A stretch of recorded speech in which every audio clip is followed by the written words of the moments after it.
And good afternoon.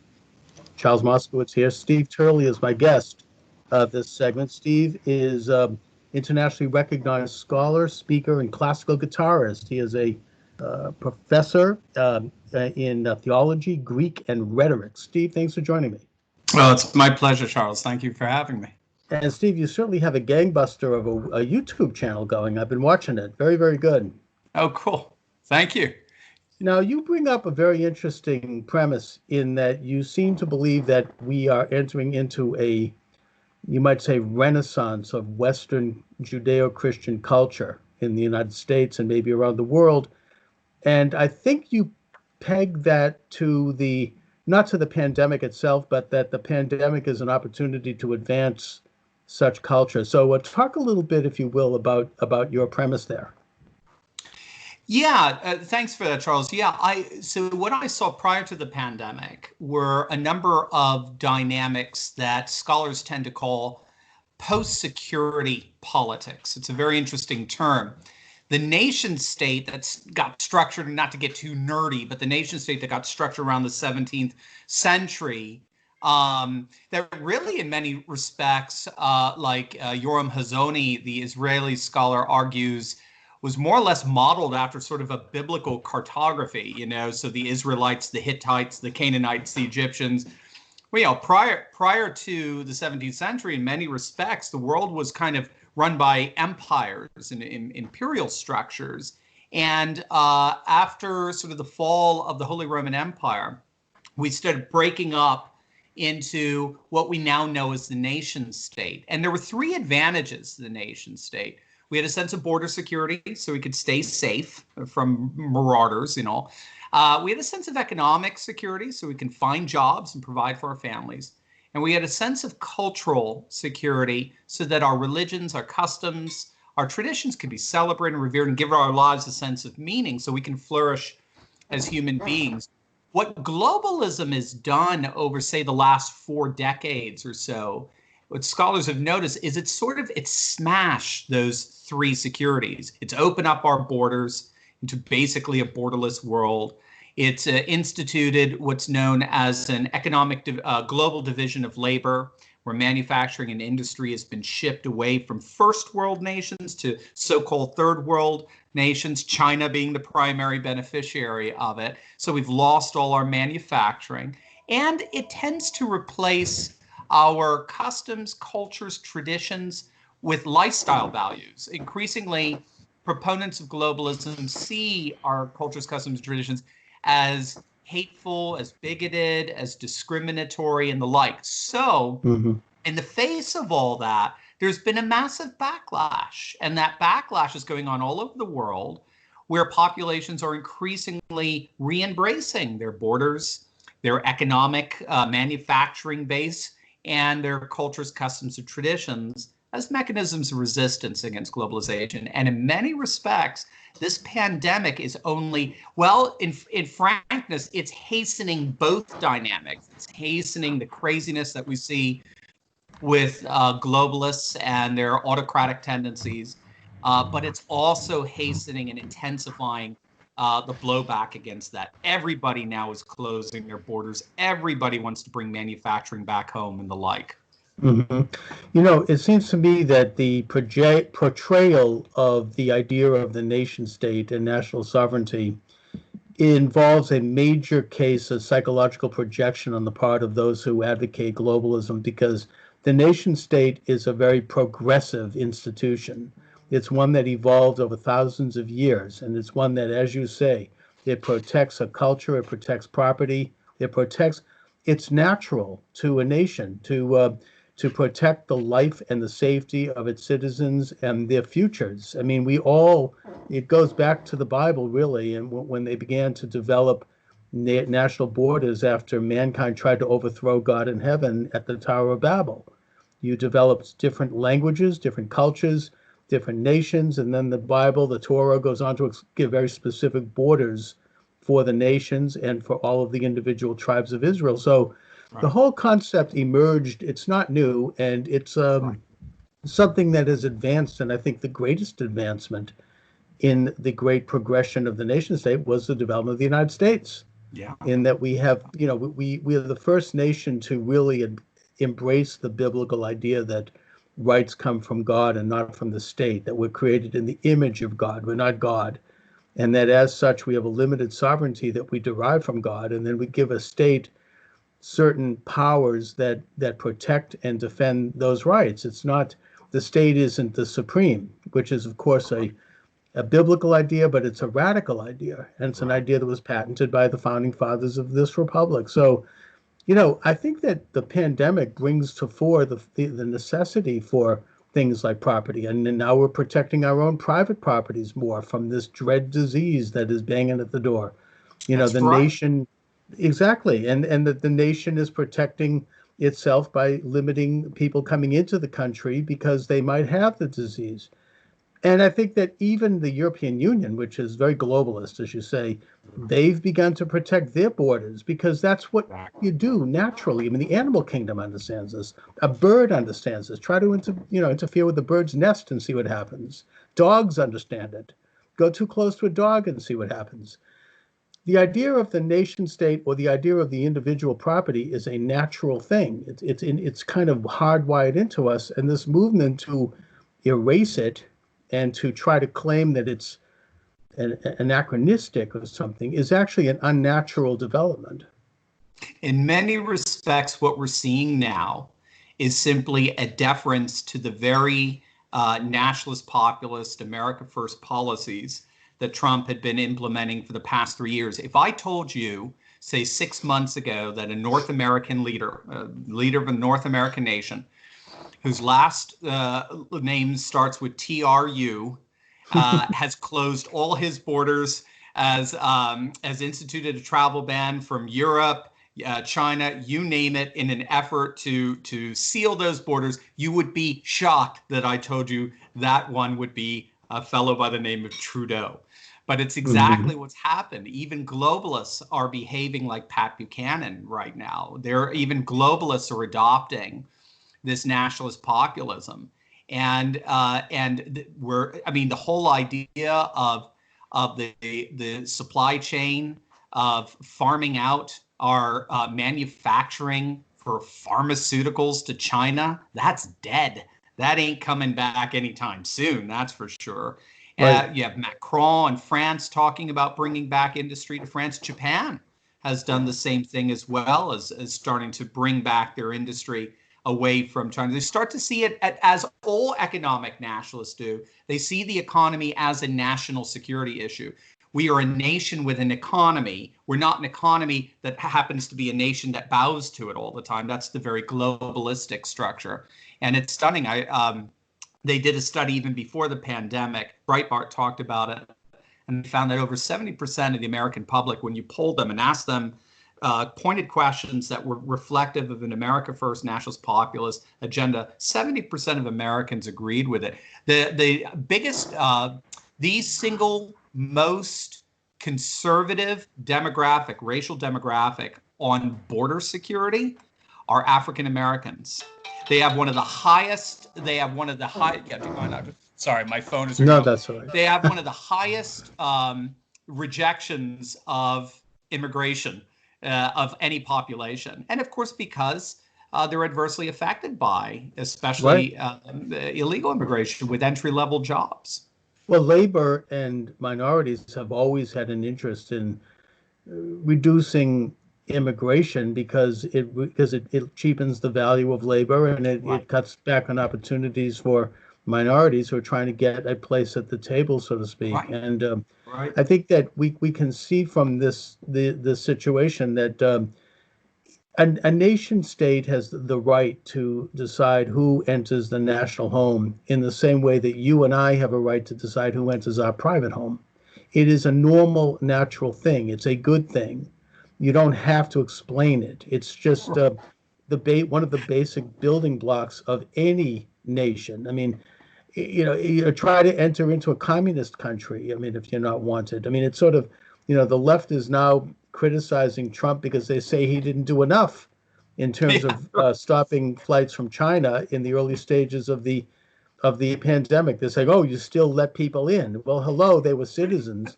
And that Yeah. at the time, I remember they were screaming about the fact that, oh, he doesn't like Chinese men and women. Right, right. It's That's what's called motivating. xenophobia. Yeah. Exactly. So it's all very situational for them. Yeah, But yeah. but the fact is that, it's just a normal, natural thing for any sovereign nation to do. These are the functions of sovereign nations.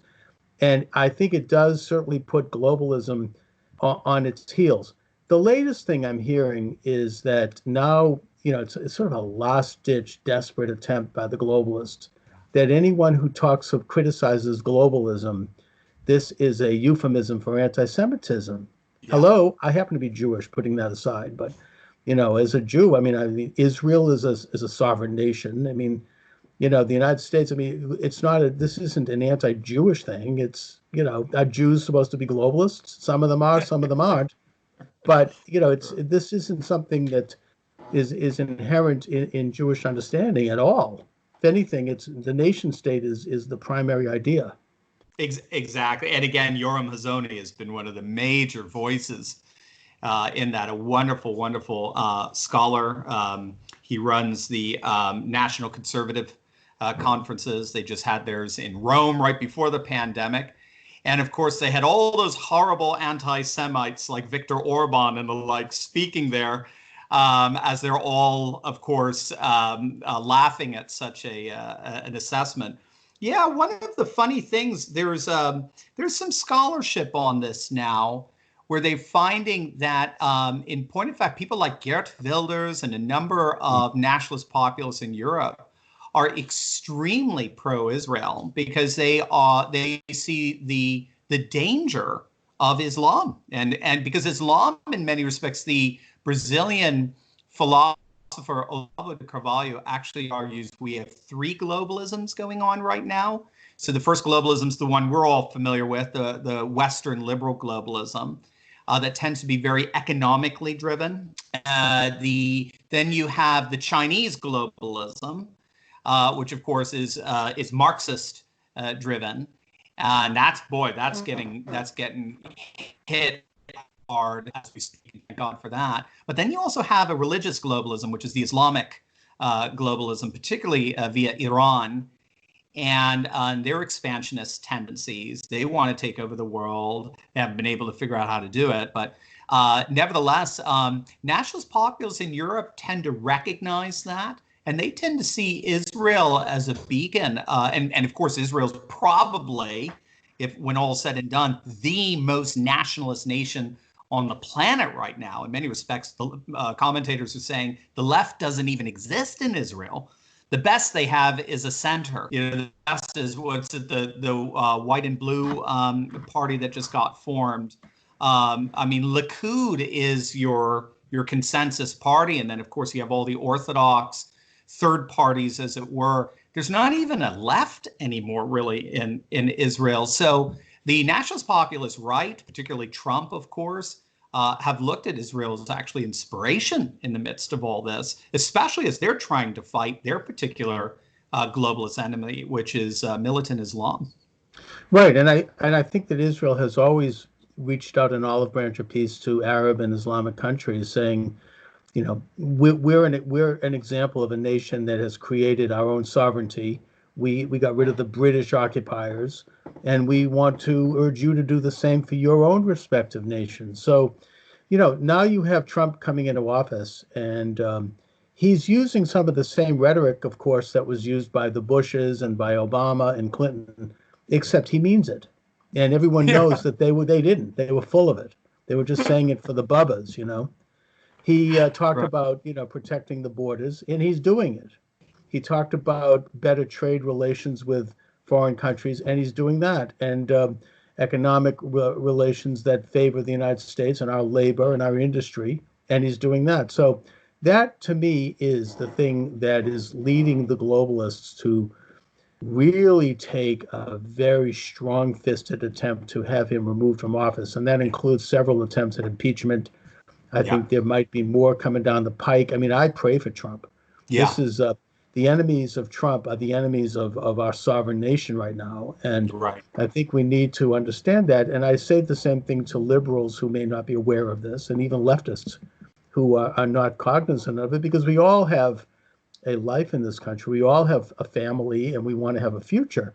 And do we want to have that future under our own? I mean, sovereign nations, that's democratic. Right. That means that you as an individual, as in a community, have more say and more control over your own life and destiny, not some foreign, unelected, faceless bureaucracy that's either in the form of an international form of governance or an international corporate form of governance. It doesn't matter. The point is that they have to be held accountable by a constitution and by elected officials who we elect to represent our interests. It's so interesting because even Bill Maher, an ultra leftist like Bill Maher, recognizes that if you actually want to have a conversation, a deep, meaningful political conversation, cultural conversation, you have to go to the right. The left is almost, it seems, incapable of doing that today, particularly the media, the mainstream, I like to call Marxist media. If you want to have a reasonable conversation, John Stossel found this out, Stossel being very libertarian. So being a libertarian, he's very liberal in many things, also conservative in others. He found liberals shocked and absolutely offended by the things he was saying, whereas conservatives are like, oh, that's interesting. Let's chat about that. That's why we have the talk radio everywhere. I mean, talk radio is by definition 99% conservative because we love reading and thinking and reflecting and then conversio, having a conversation. Because we're not afraid. We have a sense that there's truth out there. We're all trying to get to it. And we're confident that we feel a certain sense that we're really pretty close to it here. And when you have an entire political movement that says no, and anything to the right of us is by definition taboo. It's by definition now going to be defined as hateful, bigoted, homophobic, anti-Semitic, xenophobic, and on. And therefore, it's to be dismissed, rejected, and excommunicated. The cancel culture. How is that even remotely democratic? How is that not the very authoritarianism they try to denounce us for? We're the ones who want democracy. We're the ones that want referendums. We are the ones who want more say over what happens in our nation. And we want to do it through conversation and a normal democratic discourse. So it's crazy, but that's why we get to have these great conversations. That's right. I mean, it's a major case, again, of projection because the left is very solitary and conformist in its views. Their arguments have more to do with degrees of how fast they want to go or personality disputes, but not on ideology. I mean, the ideology, whether they're conscious of it or not, tends to be the same. Their hatred for Trump is that he's actually challenging that view. And the hatred in the media, and you talk about this on your YouTube channel, Steve, and you do so quite eloquently, it is really unprecedented. It's really open to the point where they really are no longer professional. I mean, they'll do a story based upon one anonymous source, which is unthinkable before Trump. And then, of course, the next day when it's disproved, they then take it down and go on to the next one. And it's just this constant barrage. I mean, and the hatred is so palpable. I mean, I was listening to Michael Smerconish, who's a big-time left-of-center radio talk show host in Philadelphia. He's been there for about 30 years. And early in the administration, when the atmosphere was almost like Frankensteinian, I mean, people were showing up with torches and the rage was just on the street. He made one mild comment that praised President Trump about something he had done. And it wasn't even a big deal. It was some technical thing. And he says, we have to give a little credit. And then he got such hate mail and people were going to boycott his sponsors. I mean, people that had been sponsoring him for 20 years. And it was so bad that he had to back down and he had almost like retracted. The atmosphere is like, it's like a carnival. And I think that it might have lessened a little bit because a lot of people, I mean, the average person who dislikes Trump is not like that. They have legitimate complaints. I get that. Or they don't like his personality. That's fine. But this derangement is something that I think what they're weighing and balancing now is how far do they want to go with that, because if they expose it any further, it's going to sink them. So, what do you see happening with the upcoming election? I mean, I'm actually very concerned, not just because of the pandemic, but because of the forces that are arrayed against Trump. I mean, these people aren't going to take no for an answer. Absolutely. Yeah.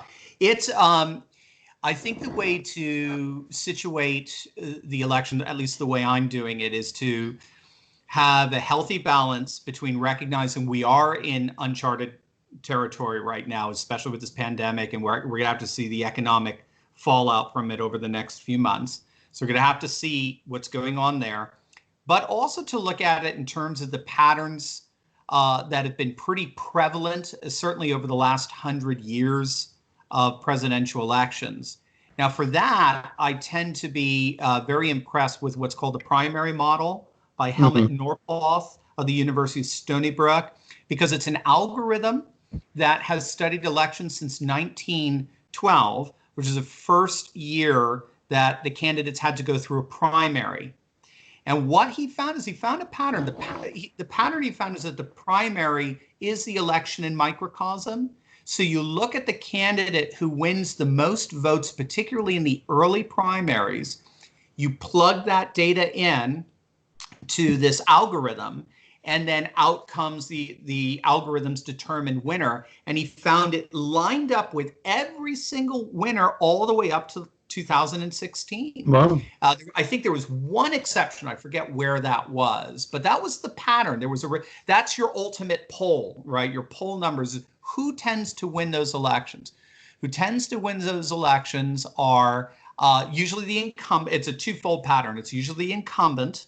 So if you've had the same party in power for two administrations, 9 times out of 10 we go to another party. It's we swing back and forth. Certainly since FDR and Truman, we've been doing that pendulum swing pretty consistently. Jimmy Carter was the one interruption with that. He had one term, and also Bush Sr. Well, Bush so what he says is Bush Sr. technically is the third term of Reagan. Oh, okay. So Bush Sr. getting voted in was the disruption of it. That's the interesting thing. So you had 12 years of a Republican administration there. So you almost had a little bit of a going back to the FDR Truman era to a certain extent. So Trump had that going for him. And then when he ran the numbers for the primary, Trump is setting records in terms of voting turnout in Iowa, in the caucus, in New Hampshire. He got 3 times the amount that Obama got the last time an incumbent was running for re-election, 2012. So he ran the numbers for Biden versus Trump in terms of the primaries. And he gives, based on that, plus with the pendulum swing, he gives Trump a 91% chance of winning re-election. Now, he is saying this is unprecedented territory, but if it plays out the way it's been playing out for the last 100 years, we should see Trump in a blowout. We'll have to see. So I know what you mean. I'm with you 1,000%. I'm scared too. There's just so much going against him and everything like that. But Norpoth is standing by his prediction, and he was right in 2016. Yeah. Did he do this before the pandemic? So he did it before the pandemic, and then if you go to the website, primarymodel.com, he has a caution on there. He says, now that we had this outbreak, I'm going to be watching to see if there's a massive disruption in Trump's poll numbers. If he goes down to 15%, he'll probably say, all right, forget it. My primary model isn't going to be applicable to this anymore.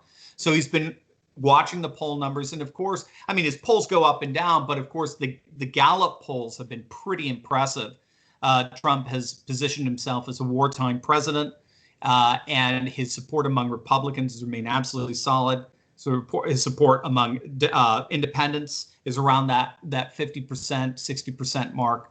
So he seems to be doing, so Helmut Norpoth has since said, the one thing he said is we just the last thing we got to watch out for is just the economic data that comes out this summer. If we're going into this election with 20% unemployment, all bets are off. But if he can bring that back down, we can open up the country again, which you've noticed blue states don't want to do, interestingly Right. enough. Mm-hmm. Right. So I think they know it's going to really hinge on that.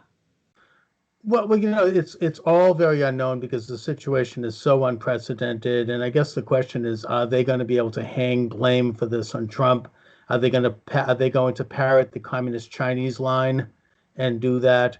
I think that in my opinion, we should be grateful, and I pray to God that Trump's president during this thing, because if we had the liberals and the left in office, we'd probably have concentration camps right now for people who step off the lawn. I can't even imagine. Take a look at some of these states. I mean, like Oregon is now, moving the opening date up to August 1st. I mean, it's and they only have like a couple of hundred cases. So it's not, it does show the authoritarian nature here. And we could go through other states.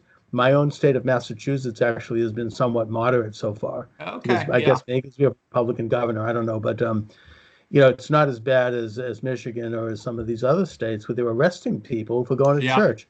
So, I think that all of it, however, remains to be seen. I think that I don't want to sound too tin hat here, but I wonder if they're trying to damage the economy as a way to stop Trump. I mean, I know that sounds far-fetched, but given the lowness of this, I mean, impeaching him and doing all these other things and all these, frankly, these conspiracies, I wouldn't put it past them. I mean, I just, my way of thinking, I mean, they'll do anything. So, because we're not talking just about Donald Trump. We're talking about, as we started, Steve, a global movement that is, in which people are beginning to wake up. They're getting really woke, to use the term. In a good way, right? Yeah, in the real sense. And they're realizing that they want a government that protects their rights, not takes them away and decides to grant them on whim, and that they don't want to have this global entity that doesn't care about the individuals and the communities in their own nations. I mean, these things are basic common sense. And I think that the international community, what we talk about, the globalists, they don't want people to wake up to this, and they want to stop it. So I wouldn't put anything past them. Right. No, I agree with you. I do. Unfortunately, I have to. I mean, just look what they tried to do to Brett Kavanaugh. I mean, that was insane. And look what's happening now. Yeah, I know. I know, that's the joke. Elizabeth Warren, always a hypocrite. She's coming out and says, there you go, Elizabeth. And I'm from Connecticut, by the way. I'm a fellow New Englander as well. Yeah. So, I know. Be careful what you weaponize. It's always going to end up being used back against you. And that's, you just look at what they were willing to do to destroy in order to stop. And, well, I mean, it comes down to exactly what you said, Charles. You had a great distinction. We can disagree. We're all for disagreement. That's fine. It's derangement that we have an issue with. Exactly. All right, Steve Turley, let my viewers and listeners know where they can read your excellent work, where they can see your excellent YouTube program. They can go, so if they want to see just the whole panoply of stuff, go to turleytalks.com. It's my last name, T as in Tom, URLEY, talks, like TED Talks, turleytalks.com. And then just all you have to do on YouTube to check out the YouTube channel is just punch in Dr. Steve Turley. It'll take you right to the page. All right, Steve, listen, I want to thank you for joining me this afternoon. Thank you, Charles.